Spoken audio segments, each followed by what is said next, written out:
Welcome back, Jobins, to another episode of What the X. This is WTX episode 27. Appreciate all you Jobins that have stuck around this whole time. Can't believe we're 27 episodes in already. That is awesome.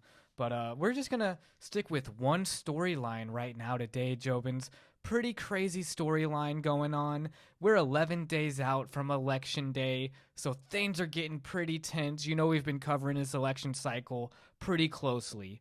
So we're just going to go straight in for the jugular with the first tweet here.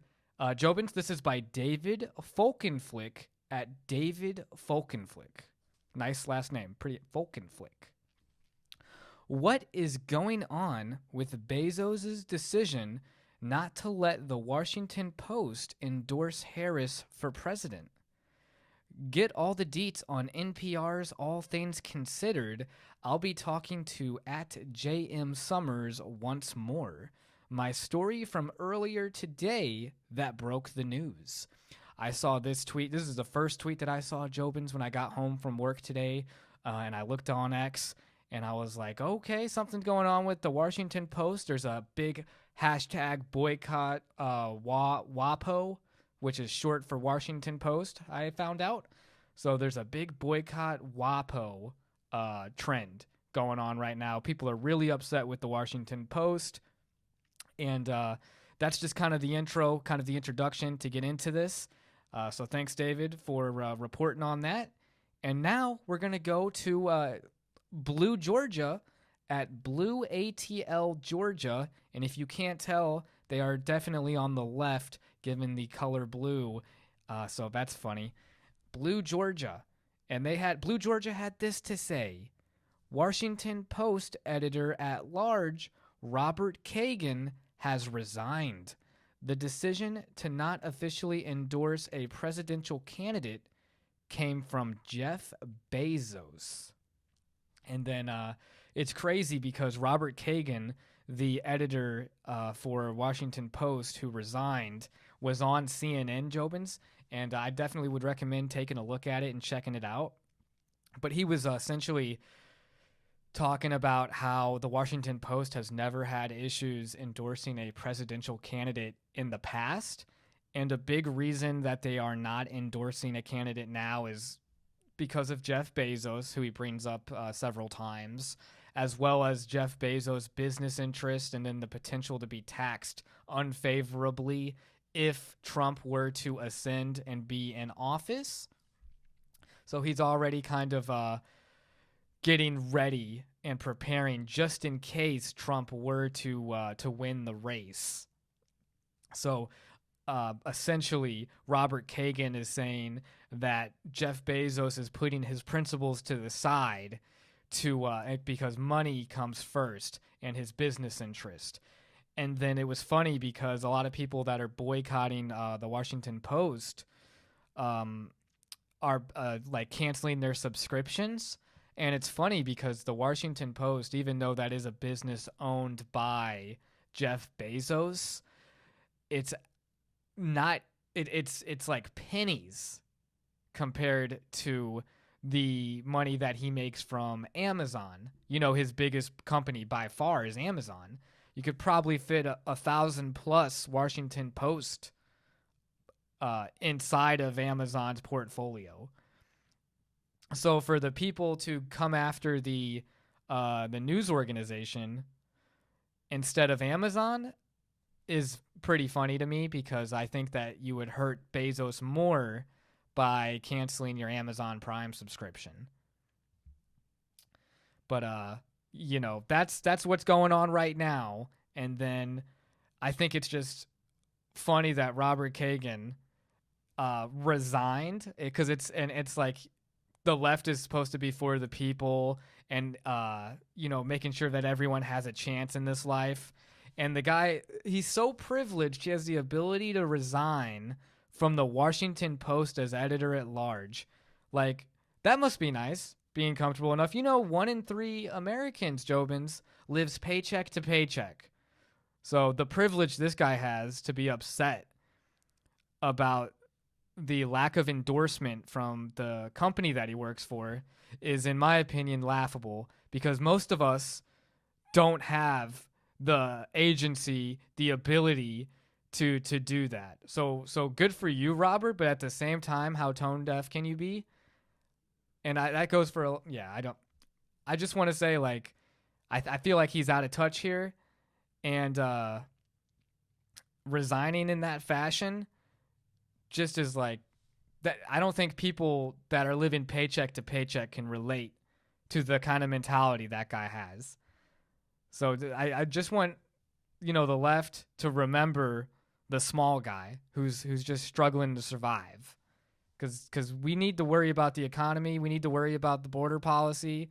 There's a lot of things that we need to take care of that emotional people, in my opinion, Jobins, are not equipped to handle.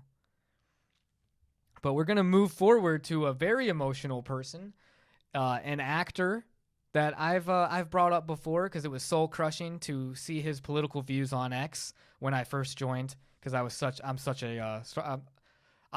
a George Lucas Star Wars fan, as opposed to the fake Disney bullshit that you get now. But Mark Hamill at Mark Hamill says, just canceled the newspaper that told us democracy dies in darkness. Hashtag boycott WaPo. That's pretty funny because it does say that right on the Washington Post, because they have an X and I looked at it, and it's also like their motto, democracy dies in darkness, kind of saying like, hey, we're the ones that are the champions of democracy. We're going to speak it. We're going to tell our truth. And then this lack of an endorsement is the darkness that they're talking about. So it's like putting the mirror up. So it is kind of funny, but at the same time, again, I don't think Mark Hamill is doing anyone any favors by canceling his Washington Post subscription. Hey, Mark, maybe stop shopping on Amazon, bud. Maybe he doesn't shop at Amazon too, which in case I would be like, good. But I guarantee that dude, well, not guarantee, but I have a strong feeling that he shops on Amazon. Okay, we're going to go to the next tweet by another very famous person, Jobins, who I can't believe I'm saying it, but after how long I've been on X, I respect J.K. Rowling way more than Stephen King. I would never think that the master of horror, of scary stories, would be the leftist sellout that he is. And then J.K. Rowling, the writer of Harry Potter, is the most based chick on X and has some really conservative views, which is pretty funny, especially when she's talking about her opposition to like trans athletes and then other things that she gets into. But shout out J.K. Rowling, because she's a real one, to where Stephen King, I've lost almost all of respect. I don't have any respect for Stephen King or Mark Hamill anymore, which is sad because I grew up really looking up to those guys, because my dad had shown me the Star Wars movies growing up, and then I was always been really big into scary movies. So and Stephen King was a legend in that respect. So it's just sad to see these guys saying the things they're saying. But Stephen King at Stephen King says, after 5 years, I have canceled my subscription to the Washington Post. And then I'm like, I never had a subscription to Washington Post, and I definitely wouldn't have one under Bezos' ownership. Because, come on, he's been an evil corporate titan, billionaire titan since day one.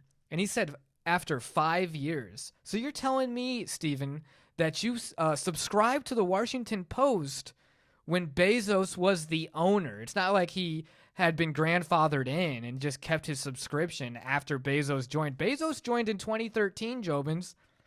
That's over 10 years ago.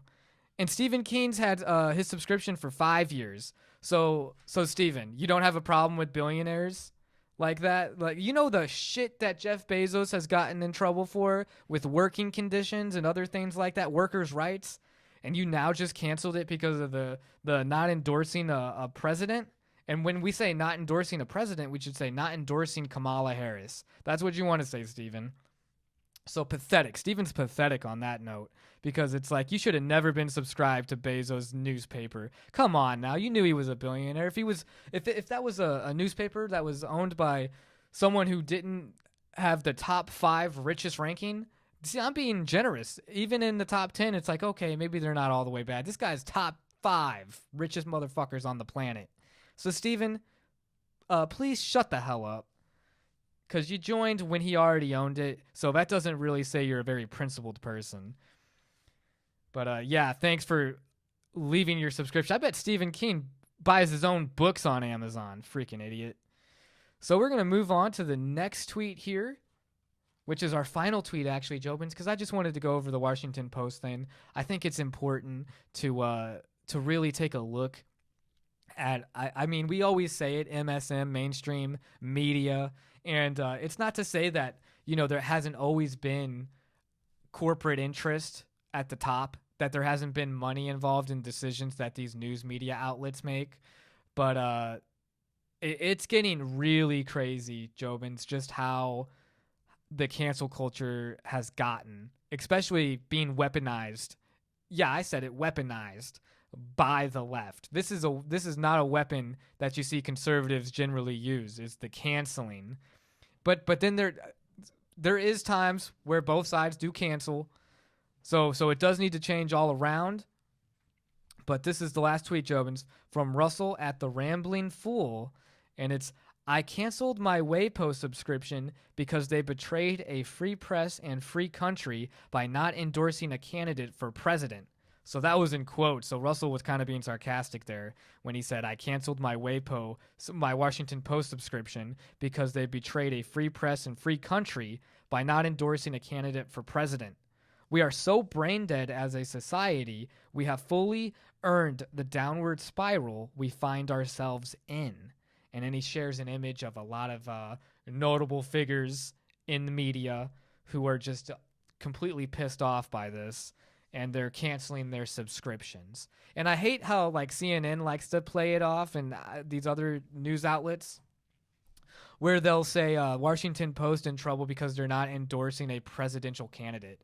Say it how Dave Folkenflick said it at the beginning of this pod here. Say at the beginning of this episode. Say it how he said it. Because the truth is, the Washington Post didn't endorse Harris for president.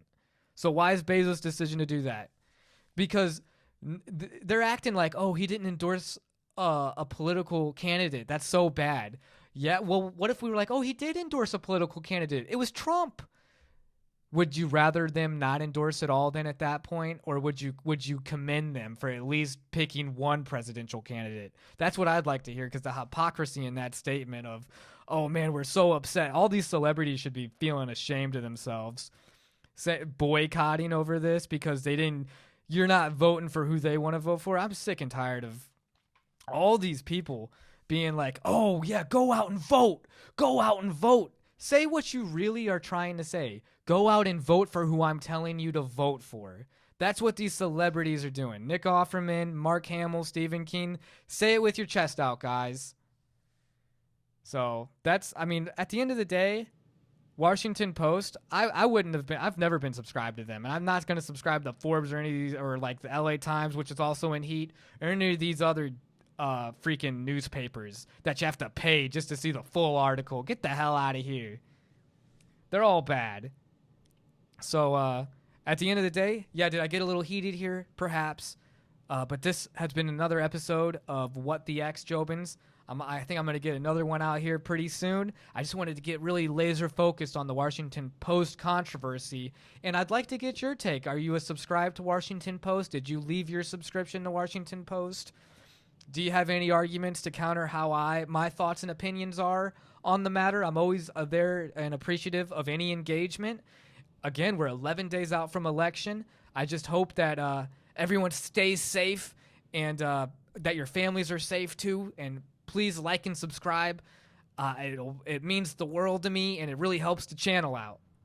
So thank you guys so much. Stay safe and go out and vote for whoever you believe you got to vote for, not for who I would tell you to vote for. Even though you can see where I lean, vote for who you believe you got to vote for. All right? Because voting is important at the end of the day, and I applause for everyone that went out and filled out their ballots and is going out and doing it. Good shit. So that's been it. All right, What the X? Episode 27. Good night, Jobins.